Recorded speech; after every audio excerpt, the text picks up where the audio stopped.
बसंतपुर के जंगल में टुनटुनी चिड़िया अपने माँ बाप और अपनी छोटी बहन टूनी चिड़िया के साथ रहती थी। टुनटुनी अपनी छोटी बहन को बहुत प्यार करती थी।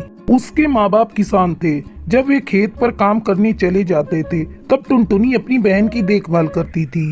एक दिन जब टुनटुनी के माँ बाप खेत से घर वापस लौटे तो टुनटुनी अपनी माँ से कहती है, माँ, दूध खत्म हो गया है और टूनी कब से रोए जा रही है। तुम मुझे पैसे दो, मैं पास वाले दुकान से जाकर दूध खरीद कर लाती हूँ। टुनटुनी अपनी माँ से पैसे लेकर जाने लगती है। तभी टूनी चिड़िया रोने लगती है। अरे टुनटुनी, इसे भी अपनी साथ लेती जा, थोड़ी ये भी बाहर घूम लेगी। अच्छा माँ, मैं टूनी को भी अपने साथ ले जाती हूँ। थोड़ी देर बाद जब टुनटुनी दूध लेकर लौटती है तो देखती है उसके मम्मी पापा को किसी ने जान से मार दिया है। दोनों खून से लथपथ पड़े थे।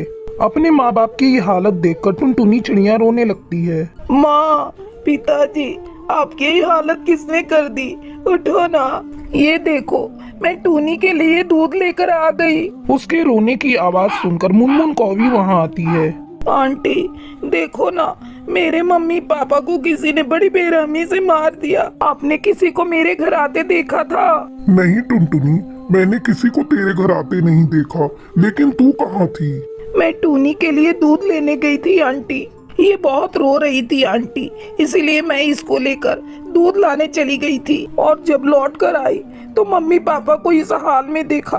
मत रो टुनटुनी, अगर तू इस तरह हिम्मत हारेगी तो तेरी बहन को कौन देखेगा? हम सब तेरे साथ है टुनटुनी, अगर किसी बात की जरूरत हो तो हमसे कहना। इस तरह कई दिन गुजर जाते हैं। घर में रखा सारा अनाज भी खत्म हो चुका था। खेत में लगी हुई फसल भी बिना देखभाल के सूख चुकी थी। एक दिन टुनटुनी अपने खेत पर जाती है और खेत में लगी हुई फसल सूखी देखकर रोने लगती है। क्या करूं? घर में अनाज का एक भी दाना नहीं है और माँ पिताजी ने जो फसल लगाया था वो भी सूख चुकी है। अब दोबारा से खेत में फसल उगाना होगा। टुनटुनी 2 दिनों तक लगातार खेत की सफाई करती है। चलो, अब खेत की सफाई हो गई, अब इसमें बीज लाकर बिखेर देती हूँ। टुनटुनी अपने घर जाती है और बीज को ढूंढने लगती है। तभी उसे एक बोरे में धान के बीज मिलते हैं।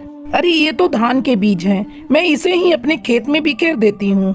दीदी, आज मैं भी आपके साथ खेत पर चलूं? मैं भी आपके साथ बीज बिखेरूंगी। ठीक है टूनी, तू चल मेरे साथ, लेकिन पहले चल हम दोनों मम्मी पापा का आशीर्वाद ले लें। मम्मी पापा, आज हम लोग खेत में बीज बिखेरने जा रहे हैं। आप लोग आशीर्वाद दीजिए कि हमारी फसल बहुत अच्छी हो। दोनों बहनें मिलकर खेत में धान के बीज बिखेर देती हैं। टूनी और टुनटुनी मिलकर अपने खेत की अच्छी तरह से देखभाल करती हैं। कुछ दिनों बाद उनके खेत में धान की फसल लहलहाने लगती है। ये देख टूनी, हमारे खेत में फसल कितनी लहलहा रही है।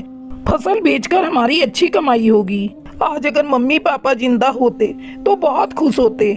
दीदी, मुझे मम्मी पापा की बहुत याद आ रही है। मत रो टूनी, मम्मी पापा जहाँ भी होंगे उनका आशीर्वाद हमारे साथ है। फसल पक जाने के बाद टूनी और टुनटुनी मिलकर फसल को काटते हैं और उन्हें बाजार में जाकर बेच देती हैं।